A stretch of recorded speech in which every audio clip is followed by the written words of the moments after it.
Assalamualaikum warahmatullahi wabarakatuh. Selamat pagi. Nah, bagaimana kabar kalian semua? Ya, semoga kita selalu sehat ya. Dan jangan lupa mematuhi protokol 3M. Kalau tidak perlu keluar, tidak usah keluar. Nah, sebelum kita memulai pembelajaran hari ini, marilah kita berdoa terlebih dahulu. Berdoa dimulai. Selesai. Nah, ada yang masih ingat kemarin kita membahas apa? Tentang apa? Ya, kemarin kita bahas tentang rangka tubuh atau alat gerak pasif dan tulang. Sekarang kita melanjutkan membahas materi tentang persendian dan otot rangka ya. Nah, sebelum kita memulai pembelajaran, alangkah baiknya saya sampaikan tujuan pembelajaran hari ini, yaitu peserta didik diharapkan dapat mengidentifikasi tipe persendian, kemudian menganalisis struktur otot rangka, dan menjelaskan mekanisme kerja otot. Nah, yang pertama yaitu persendian. Apa sih persendian itu? Persendian adalah hubungan antara dua tulang atau lebih, baik yang dapat digerakkan maupun yang tidak dapat digerakkan. Nah, struktur persendian itu ada ligamen, ada kapsul sendi, ada cairan sinovial, ada tulang rawan hialin, dan bursa. Yang pertama yaitu ligamen. Merupakan jaringan ikat fibrosa yang berfungsi mencegah pergerakan sendi secara berlebihan dan membantu mengembalikan tulang pada posisi awal. Kemudian ada kapsul sendi. Struktur tipis tapi kuat di dalam sendi yang berperan untuk menahan ligamen. Nah, kapsul ini terdiri atas dua lapisan, yaitu kapsul sinovial dan kapsul sendi. Kalau kapsul sinovial itu merupakan jaringan fibrokolagen agak lunak yang tidak memiliki saraf reseptor dan pembuluh darah. Dan kapsul ini berfungsi menghasilkan cairan sinovial sendi dan membantu penyerapan makanan ke tulang rawan sendi. Nah, yang kedua yaitu ada kapsul fibrosa, berupa jaringan fibrosa yang keras serta memiliki saraf reseptor dan pembuluh darah. Kalau kapsul sendi ini, itu salah, seharusnya kapsul fibrosa. Nah, kalau kapsul fibrosa itu berfungsi memelihara posisi dan stabilitas sendi serta memelihara regenerasi kapsul sendi. Yang ketiga yaitu ada cairan sinovial yang merupakan cairan pelumas sehingga gesekan itu berjalan lancar, halus, dan tidak menimbulkan rasa nyeri atau sakit. Minyak sinovial itu mengandung berbagai jenis nutrisi serta campuran gas oksigen, nitrogen, dan karbon dioksida. Yang keempat ada tulang rawan hialin yang berfungsi sebagai hambatan sendi agar tidak nyeri saat bergerak. Dan yang terakhir ada bursa yang merupakan kantong tertutup yang dilapisi membran sinovial yang terletak di luar rongga sendi. Nah, itu ya bedanya dari sendi yang normal dan sendi yang sakit. Kalau sendi yang normal itu ada jaraknya ya. Jadi kalau ketika kita bergerak itu tidak akan sakit atau tidak nyeri ya. Itu ada tulisannya, ada otot, bursa, membran cairan sendi, ada kapsul sendi, ada tendon juga. Nah, tipe persendian berdasarkan strukturnya itu dibedakan menjadi 3. Yang pertama ada persendian fibrosa, persendian yang tidak memiliki rongga sendi dan diperkokoh oleh jaringan ikat fibrosa. Contohnya itu tulang, tengkorak, itu kan tidak bergerak, fibrosa. Kemudian persendian kartilago, persendian yang tidak memiliki rongga sendi dan diperkokoh oleh jaringan kartilago. Nah, contohnya pada tulang belakang, itu ya, itu sedikit bergerak. Kemudian ada persendian sinovial. yang memiliki rongga sendi dan diperkokoh oleh jaringan ikat, ligamen, dan kapsul sendi. Itu kan ada gambarnya juga. Nah, kemudian berdasarkan gerakannya itu dibedakan menjadi 3 kelompok juga. Ada sendi sinartrosis, amfiartrosis, dan diartrosis.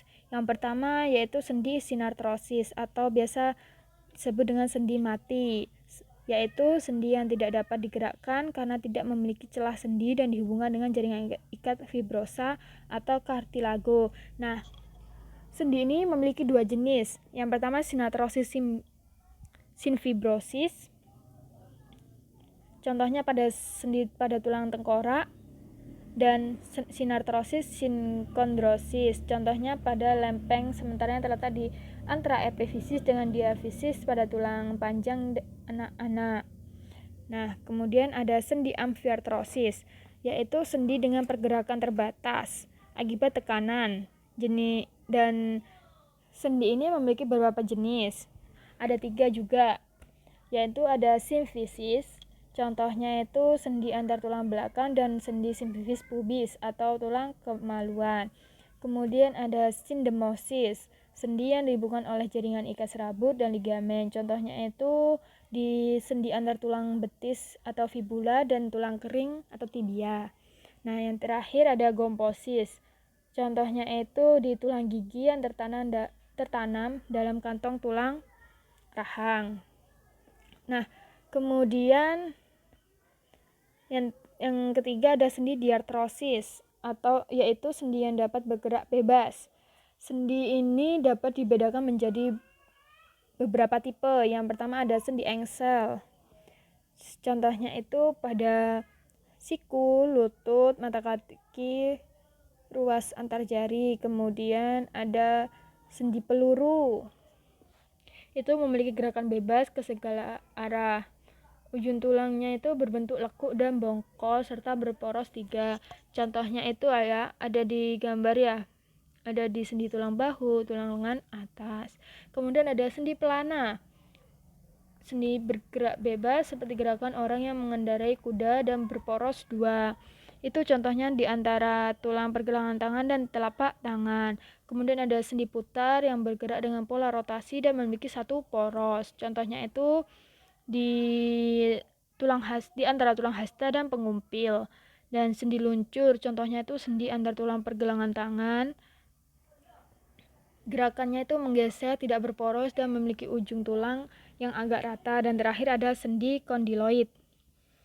Gerakan ke kiri dan ke kanan atau ke depan dan ke belakang berporos 2 serta memiliki ujung tulang yang salah satunya berbentuk oval dan masuk ke dalam lekuk berbentuk elips. Contohnya itu pada sendi antara tulang pengumpil dengan tulang pergelangan tangan. Nah, dari sini ada yang mau ditanyakan lebih dahulu. Kita lanjutkan ya. Ke otot rangka. Otot rangka ini bisa juga disebut dengan alat gerak aktif.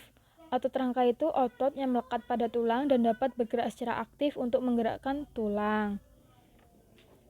Nah, fungsi otot rangka itu pergerakan, menopang, dan mempertahankan postur tubuh, produksi panas.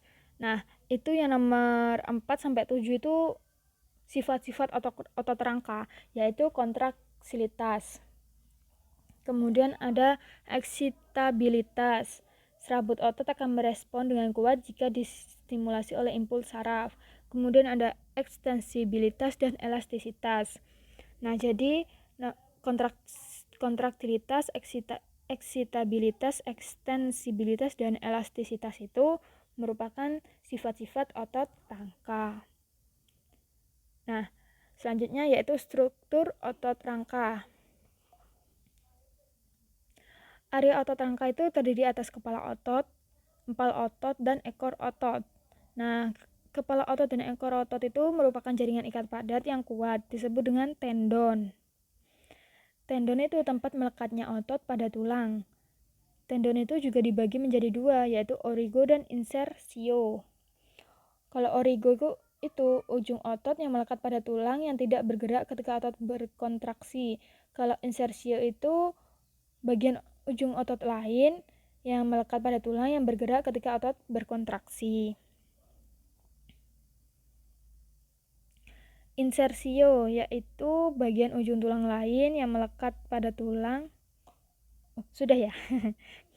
Kemudian ada empal otot, merupakan area otot bagian tengah yang bentuknya menggembung, terdiri atas berkas-berkas otot dan aktif dalam berkontraksi. Itu ya, di gambar ada origo, ada tendon juga, insersi, ada empal juga. Nah, secara keseluruhan itu otot itu tuh dibungkus oleh selapis jaringan ikat agak padat yang disebut dengan episium. Nah, pada dalam episium itu juga terdapat beberapa berkas serat otot yang disebut fasciculus. Ini ya gambarnya yang atas, itu otot rangka kan. Kemudian ada episium. Kalau episium itu di dalamnya terdapat beberapa berkas serat-serat otot, itu namanya fasciculus otot. Setiap fasciculus otot itu dibungkus oleh selubung tipis premisium. Nah, ini ada premisium. Kemudian sel serat otot secara individual itu dibungkus oleh jaringan ikat halus atau endomisium, ikat halus endomisium. Dan di bawah endomisium itu terdapat sel otot yang disebut sarkolema, yang bawah itu ya. Jadinya berurutan. Nah, sel otot yang berbentuk serabut halus disebut dengan myofibril. Ini ya, kelihatan kan? Yang nomor 3 dari atas. Myofibril itu terdiri atas protein kontraktil yang berupa protein filamin yang disebut dengan myofilamin. Myofilamin itu dibagi menjadi dua. Yang pertama myofilamin tebal yang tersusun atas protein myosin, dan myofilamin tipis yang tersusun dari protein aktin. Nah, ada protein tambahan tropomyosin dan troponin yang melekat pada aktin.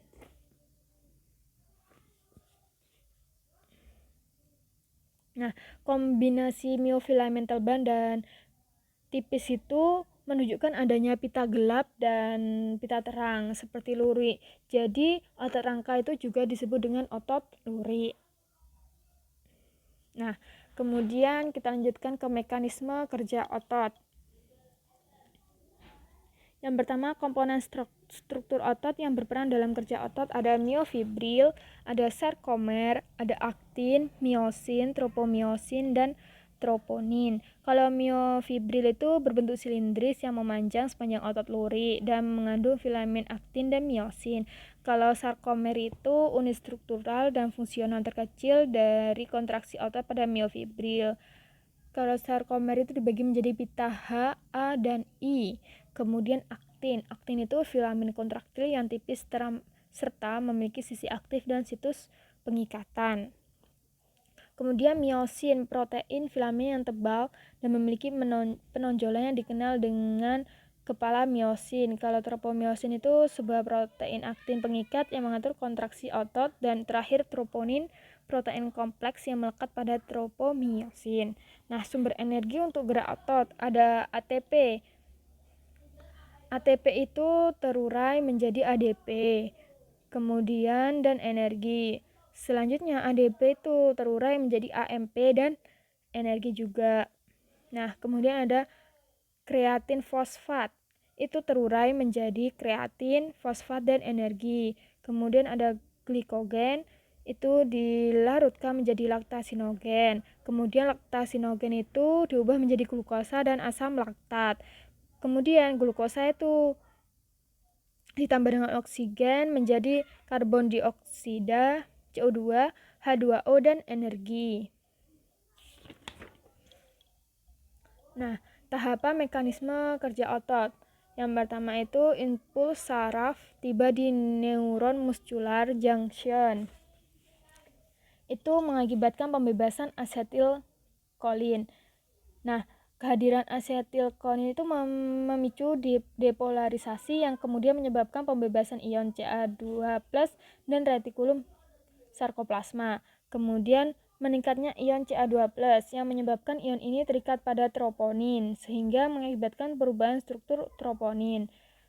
Kemudian perombakan ATP yang membebaskan energi yang dapat menyebabkan myosin mampu menarik aktin ke dalam dan juga melakukan pemendekan otot.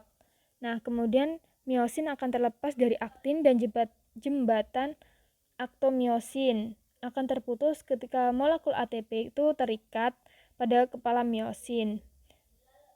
Dan terakhir, proses kontraksi otot itu dapat berlangsung selama terdapat ATP dan Ca2+, dan ion Ca2+. Nah, ada hipotesis sliding filament. Menurut Andre V. Huxley, Rolf Niedergerke, Huxley, Jan Hansen mengemukakan teori kontraksi otot sliding filament sebagai berikut. Selama kontraksi panjang miofilament aktin dan miosin itu tetap sama, kemudian filament aktin menyusup untuk memanjang ke dalam pita A, mempersempit dan menghalangi pita H. Kemudian panjang sarkomer memendek saat kontraksi. Dan pemendekan sarkomer akan membuat serabut otot memendek. Nanti kalau kurang jelas bisa ditanyakan pada forum diskusi ya. Nah, selanjutnya ada sifat kerja otot. Yang pertama, otot antagonis, yaitu otot yang bekerja saling berlawanan sehingga menghasilkan gerakan yang berlawanan. Contohnya itu ada otot bisep dan otot tricep. Contoh gerakan antagonis pada tubuh yaitu ada ekstensi dan fleksi. Itu yang atas kiri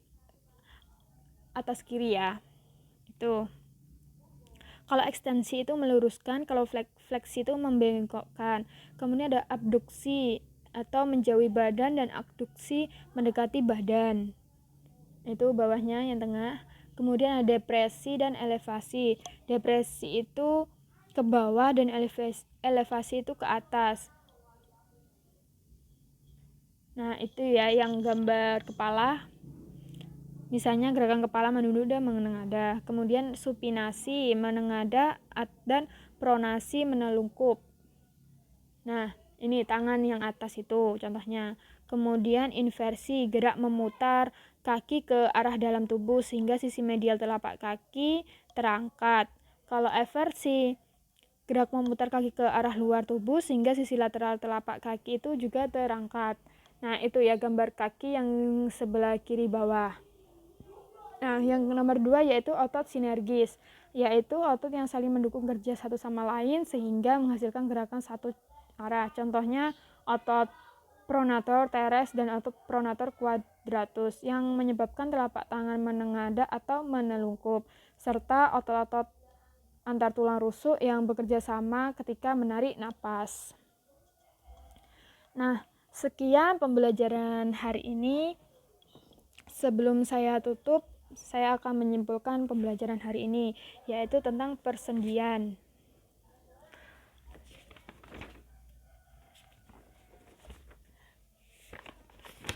Persendian ya, ada apa saja strukturnya? Ada ligamen, kapsul sendi, cairan sinovial, tulang rawan hialin, dan bursa.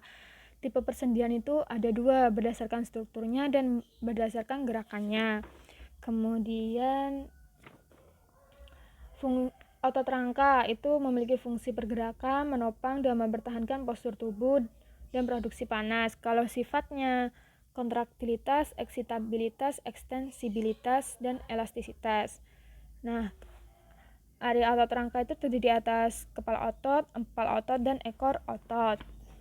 Kemudian komponen struktur otot itu yang berperan dalam kerja otot ada miofibril, sarkomer, aktin, miosin, tropomiosin, troponin. Kalau sumber energinya ada ATP, kreatin fosfat, dan glikogen.